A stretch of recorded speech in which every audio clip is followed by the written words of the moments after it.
As adoptive parents, we try to make sure we're ethical in the process of adopting our children, using the best information we have access to. Marjie Alonso chose a program that she thought felt right. Years after adopting her children, Marjie took them back to the country of their birth, and the experience reshaped her view of adoption. Now, during this episode, there will be a mention of suicidal thoughts, so if that's triggering to you, you may want to listen to a different episode. If you choose to continue, you can find out more about Marjie Alonso's story and her ideas for change, this time on Adoption Uncovered.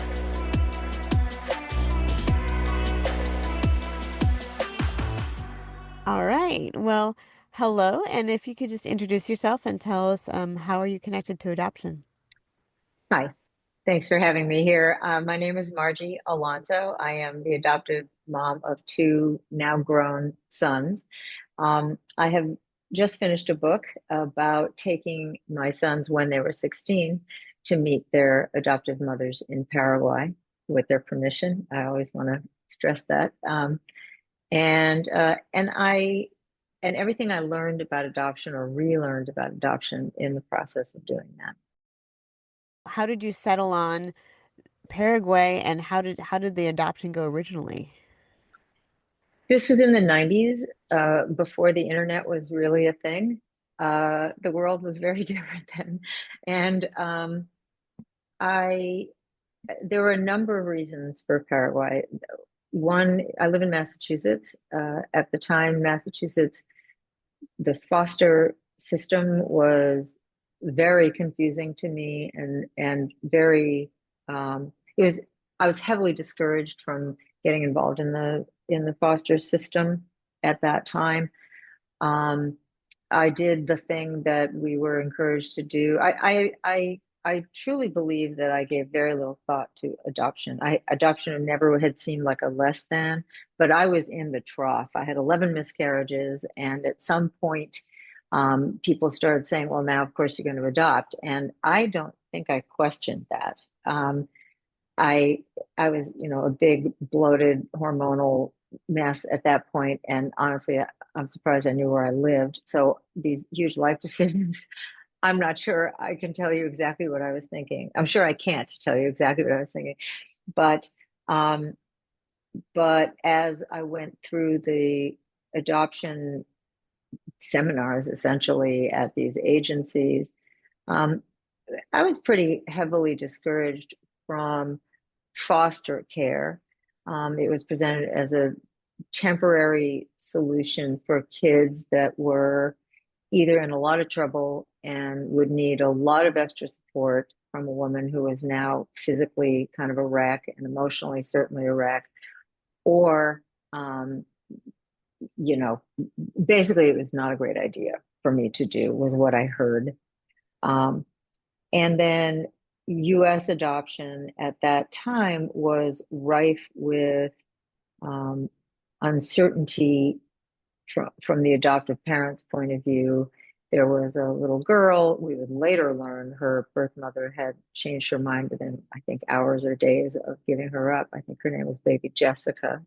Um, but there was a 4-year fight over custody of her. Eventually, she was given, if you can talk about a child that way, back to her birth parents. But after 4 years, I don't know whose life wasn't ruined by that, especially that child. But the idea of doing that to a kid and losing a kid after 4 years and the whole thing was nightmarish. I'm first generation here. My mother was from Lebanon, my father from Argentina. Um, and so adopting from another country actually seemed pretty normal to me. It seemed like a need that I could help meet. And then it became where. I did not want to adopt from China because China had a one baby policy. And to me, that was obvious that nobody was willingly relinquishing their child. If you can't keep your second child, how can you say that that was a willingly relinquished child? And that bothered me. in a way that I literally caused me to lose sleep. And so the fact that there were a lot of mostly little girls that needed homes was true, but I just think there's no right solution to this. But I couldn't do it and didn't want to feel complicit in that. But there were really desperate circumstances going on in other parts of the world. And and I was also old. I was 36 when I started looking. That seems so young now, but I was old then to adopt. And there was an age limit between the age of the child being adopted and the age of the adopting mother, not the father. The father could be 400. It didn't make any difference. But and so as I went from country to country to country trying to see where it was, I tried to find a country that had that I could understand the culture of. Lebanon didn't do adoption. Spain, where my father's family was originally from, didn't do international adoption. Argentina didn't do international adoption, but Paraguay did. And it was next door to Argentina and had a language I knew and a culture I sort of knew and seemed like I might be able to do justice. And they said yes. So there's a lot of thought into that, and a lot of kind of intensity into making sure that you could understand their culture and Yeah. things like Yeah. that. So once you went through that process, how and they came home with you, and then they grew up. What made you decide to then take them back to their birth country? They did. Um, Okay. they, my kids were, I mean, I was, I think, a pretty typical adoptive parent. I wanted the adoption to disappear. I wanted their birth families to disappear. I wanted, um, they felt like my kids. We have a close and loving family. Um, Unfortunately, I got divorced pretty quickly after getting back to the States with the kids. I often say it's when I got back with him that I found out my husband needed to be an only child, and uh, Mm. and so it didn't really work out. But but we did we had a good life, and we loved each other. And but one of my sons, the first time he talked about killing himself, he was 6. Wow. And he said, I want to step in front of a car and die, mommy. And I was just floored. I mean, I didn't know why. I would take him to therapist after therapist who would tell me I was just being silly and over mothering. And there's nothing wrong with this wonderful boy. And he was a wonderful boy. And, um, the other kid, they're not biologically related, but they sure are brothers, and they're 4 months apart in age. These Right. kids have diametrically opposed needs at all times. If one likes Oh. yellow, one likes blue. If one likes red, one it's hilarious. But as they got into adolescence, the need to know who they came from and where they came from really started looming. And the son that struggled with depression um, really was also the son that was more verbal, far more verbal.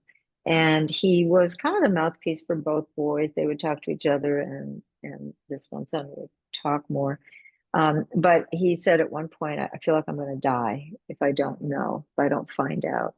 Wow. And yeah, it wasn't subtle.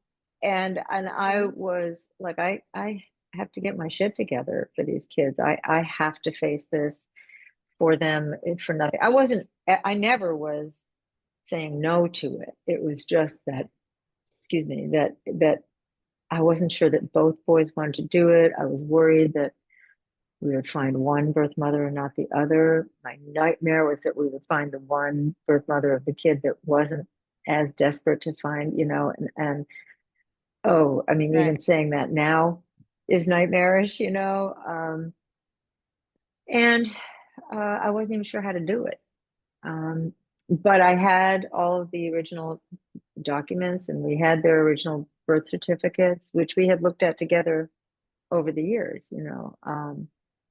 And so I reached back, 16 years and found the lawyers and hired investigators and sent a woman on a moped through Paraguay to try to find their birth mothers.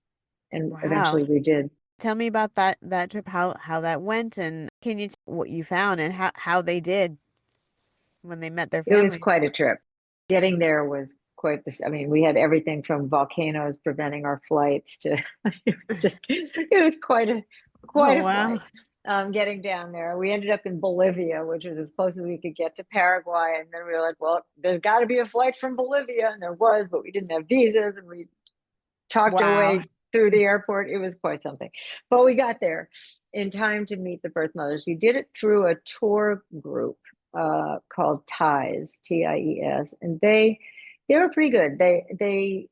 They took adoptees around their countries of origin in ways that were a little cringe, but mostly good. I mean, it's hard to be a tourist in your homeland.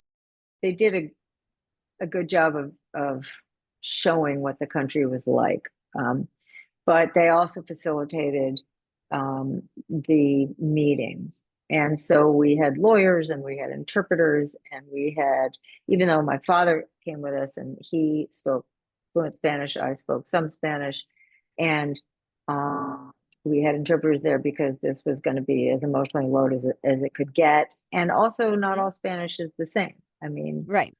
from Boston, if I went to a heavily emotionally loaded meeting in, Paducah, Kentucky, I might miss something. So we had a group there and we met one birth mother at the time. The first, Max, my 4-month older son, we met his, no, sorry, we met Jake's, the slightly younger son's birth mother first. And the minute they met, it was so clear that they were biologically tied. I mean, the same head tilts and the same emotional expressions and the same drama. And it was really quite something. The relief that I saw on his whole body sort of, relaxed when he met her. And you could see just 16 years of questions being answered to some extent. um, and I felt like I should have gotten that answered for him so much sooner. And I don't know that I could have, and I don't know that he would have wanted me to or been able to handle it. I don't know. There's no rule book, and even if there was, it wouldn't count for every kid the same. Right. The next family that came through was Max, my slightly older son. And this was, I mean, it was like, oh my God, they all walked in, they all looked the same. I mean, they all looked like him. And his brother, there was a brother there that looked like Max had looked 4 years earlier, and there was his sister Oh, that looked. It wow. was shocking. They were so identical in so many ways that my other son and I were like, holy shit, it's just like Hmm. they are carbon copies of each other. Um, and it was quite something. The reactions of the birth mothers was really quite different. Um, Jake's birth mother, the my slightly younger son's birth mother, she came, these were not very financially fortunate people, but his family had come from people who were not well off. They were poor, but they weren't dirt floor poor. Max's family was. They were dirt hut poor. And so I think we ran into some really different obstacles when we met Jake's family. There was some sort of feeling of thank you for bringing him back. We'll take him now. I don't know how she was supposed to process it, to be honest, how his birth mother was supposed to, but it was not easy on him. I don't, I think in a perfect world, she and I might have talked first and said, here's our approach for this kid. But um, I don't think that was where maybe she was in a place where she could do that. I think that everybody has their own pain and their own starting point. Um, but if I could rewrite that story and maybe slightly rewrite all of the characters, including myself, we would start by saying, hey, let's huddle and talk about what this kid needs. And, but we weren't even allowed contact because of Hmm. the people that were facilitating the meeting were extremely gatekeepy about what happened when and how. And so, Hmm. but I think that would have done a lot of good. In the case of Max's birth family, that was a much harsher, impoverished, and I mean, straight up painful living situation for all of them, with a super abusive bio father, um, and his birth mother quite literally said, "This is what I had hoped would happen. That you would have a better life and that you would, Mm-hmm. get all these things and opportunities in your life, not things like Game Boys, but opportunities for health Yeah. and for." Um, and I think Jake has a half sister, and I think she was a little bewildered by it. I think Max's many, many siblings, some full siblings, some half siblings, had very mixed feelings about what was going on. Most of them, Oh, none of them knew that the other that this there these boys existed, wow. That's except shocking. one sister who had been Max's sister had been three and put in charge of him and told to take care of him. And she'd been like trying to feed him with her cup when he was a week Wow. old, and then he disappeared one day. And she thought he had died. And she thought Oh that it my had been goodness. her fault.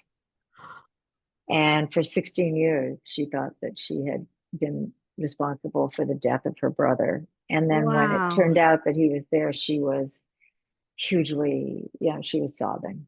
And of course, we didn't know any of that. And, again, if I could rewrite the script, a lot of things would be different. Yeah. Um, Yeah. but it was a very emotional meeting all around. We then had second meetings with everybody. Actually, Jake's family had moved to Argentina. We went to Argentina anyway because we were going to see where my father had grown up. And so we ended up having a second meeting in Argentina with Jake's family. We had a second meeting with Max's family in Paraguay after the end of our Paraguayan tour with that adoption tour group. Um, and so there were two hits kind of with everybody. It did not, we did not get storybook endings. Max's family kind of sent some strange messages on Facebook that were not particularly friendly. They were a little foreboding. They were odd. And then they disappeared. We had bought his brother, a computer so that they could com com communicate via email. We Uh-huh. assumed that the computer was taken from him or sold or lost by the time he got home. Wow. We never heard from him, any of them again. Um, Jake's family started kind of stalking him on Facebook using Hmm.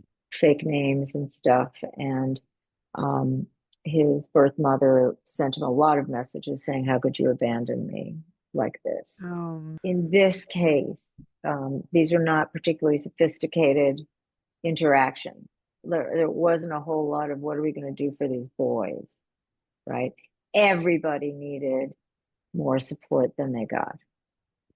Probably me too, but I felt the most, I mean, I was a wreck, but I felt the most okay watching everybody else be in so much pain and so confused. And so it was yeah. like, shit, I thought I had problems. I mean, Right. I thought Right. this was hard for me. I was being super self-centered in all of Uh-huh. this. And Right. Right. nah, other people have it a whole lot harder.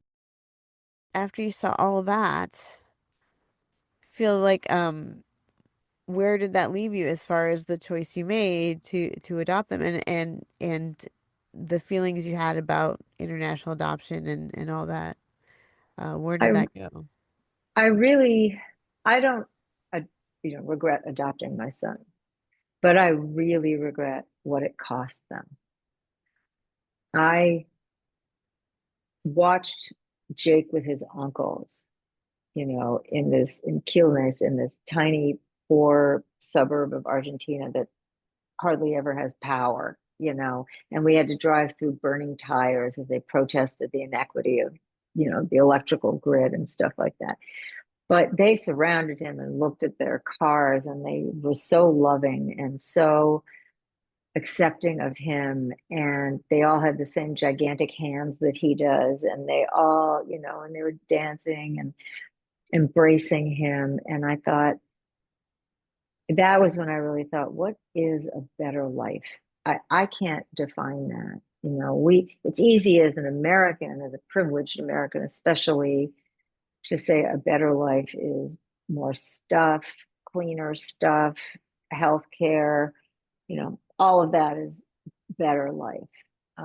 And sort of objectively, maybe it is, but I think a better life might have been growing up surrounded by people that were like him, that loved him, that, he didn't ever have to question who he was or who he came from. Now, maybe there was abuse there. Maybe there was, a whole other set of life problems might have gone along with that. I don't know. I'm not saying there was. I'm saying that we can't know what a life would be like. But I can no longer say what a better life is. And I'm ashamed that I never saw that before. In Max's case, a better life was obvious. I mean, these siblings of his, and I don't know how many there were, but double digits. The Wow. ones we met were Mhm. ranging in age from 34 to 8. These people, so many of them had forged decent lives. I mean, I'm not suggesting that their lives weren't worth something at all. These are good, normal people.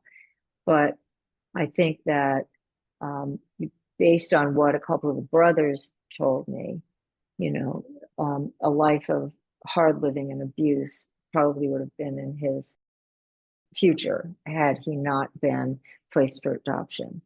And it'd be nice to skip that. But it came at a cost. It came at a cost of not seeing people with that same forehead. And it came at a cost of not knowing who he was like and people that communicated like him. And it certainly came at a cost for his sister Cynthia, who thought that she had killed her brother, and, um, one of the things I struggle with is that it cost me about, more than $30,995 to adopt these kids when I went down there. And if I had given each of these families $15,000, they would have lived unbelievably great lives for years on that money. And I don't presume to know what these women would have chosen. Would they have wanted to keep these children? I don't know. The fact that I wouldn't have done that is very hard for me. I don't know that anybody would do that, but I had the money. It wasn't easy to get, but I had the money to do that. I could have given these two boys a better life by giving them the money to be with their biological families and communities. I could have given their siblings a better life too.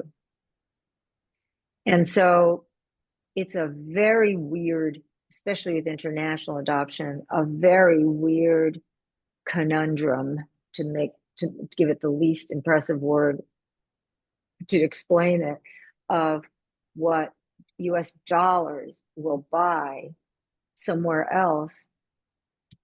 What is a better life? And how do you give that to a kid if what we really want is a better life for these babies? Margie has developed a sense of what her children have lost through adoption. She wishes that she could have done more to help her children and wonders how we can do better in the future. I think that, um, first and foremost, it it needs to be mandatory that children know who they come from, know who their birth families are, and are allowed to maintain access to them. Um, I think that adoption needs to be flipped. The script needs to be flipped. Adoption should not be to provide family to parents that, like me, that, couldn't or couldn't have kids biologically or want more kids or whatever. It needs to be child centered. Absolutely. It Mm-hmm. must be that there's a child that has needs and there's an adult that can provide them. On the list of needs, right there with food and water and safety, has to be access to community, original community, and family. If that's not safe, then there needs to be access to community, or heritage or something. I think that in domestic adoption, that's easier. I think that the laws against knowing who you came from, where you came from, are appalling. They need to be obliterated, and we need Yeah. to make sure that, I mean, that's just a no-brainer. With international adoption, it's a harder thing because it's a the need to provide homes for children is a different situation. There absolutely could be support for inter-country adoption provided with money. There are sometimes cultural barriers preventing that. But, with the right campaign, we could make changes. If there was a will, there could be changes in thinking Mm-hmm. on that. But um, even with international adoption without that change, it's a lot harder to say you have to be able to maintain contact with this first child, even though a man's going to kill you because you gave Yeah. away that, I mean, there's, there are different hurdles. Yeah, it's hard to say. It's one thing to go and meet family and realize what's there. It's another thing to get more involved in day-to-day life with a family because all families have their quirks. Yeah. Some are more serious than others. Yeah.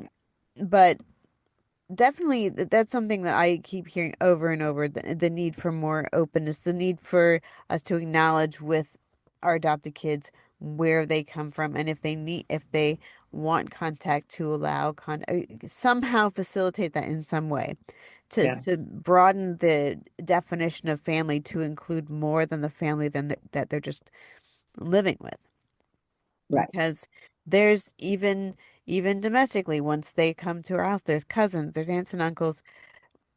First family can potentially be that, and there's aunts and uncles and cousins sometimes That's that right. we need to limit our contact with, and that's just family. That's Yep. just kind of how it goes. Yeah. And so it would be great if we could go forward, and I know adoptive parents all over um feel like they're not prepared. Like I'm sure that's what it sounds like I'm hearing from you too. You're like, I didn't know what was happening, or I Yeah. didn't. There's so much that we don't know going in that there's But we really should be we should be educating sharing. people. Yeah. I Yeah, mean, we should be saying, you want to adopt, first thing you have to accept is that your new definition of family will include yeah, that child and their family. You are yeah, going to raise this child, but you're also going to know and maintain contact with every safe member of their biological family. yeah, yeah.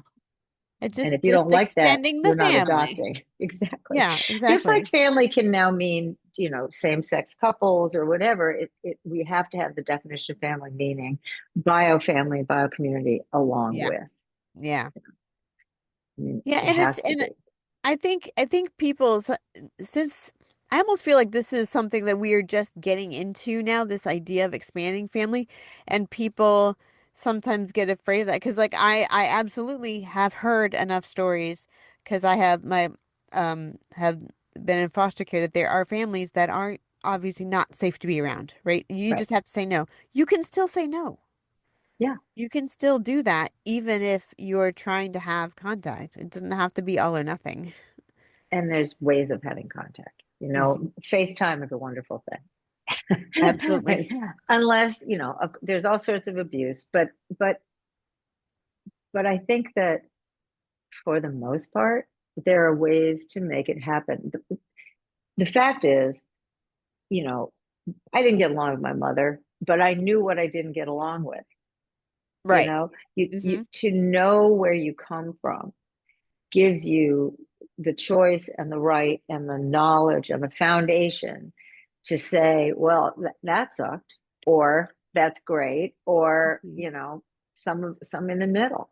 You know, Yeah. I look a lot like her. We had two freckles the same on our arm. And it was not a very successful relationship. But I know who that was. You know, Right. um, and we have to. It is such a fundamental right, that's what I mean when I say I don't regret adopting my sons. I really regret what it cost them. And I don't know that I could have overcome what it cost them, certainly at the time. If I did it now, I don't know that I'd be allowed to. Okay, I would like to adopt these boys, but I'm going to insist on contact with the birth mothers. First of all, the agency probably wouldn't allow it. And second of all, I don't think either of these birth mothers, one of them doesn't read or write, isn't always in the same place, probably wasn't reachable easily. And the other one didn't tell anybody and didn't, and so probably would not have been amenable. I don't know. I'm Right. presuming. So I don't know if it's possible. So in that case, there was no immediate or even wide family that I could have stayed in touch with. Um, I could have done a better job of getting them Paraguayan community. Not that easy in Boston, but I could have done a better job.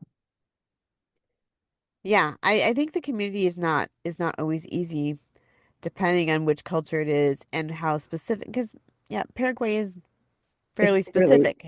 yeah.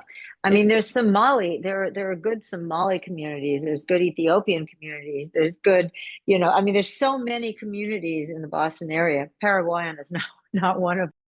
International adoption has its own challenges. The mistake that I think was made, I'll do that in the passive tense, was not me not knowing to look for, and many shrinks I went to not being informed in adoption trauma. They all said he's right. a wonderful boy. Right. No shit. I know he's a wonderful boy, Yeah. but he's in pain. Why is he in pain? He's 6, you Yeah. know, and 8 and 10 and 12, you know. Um, and so, if nothing else, adoption trauma informed therapy needs to be available, and adoptive parents need to know it's out there, Mhm. if it's out there.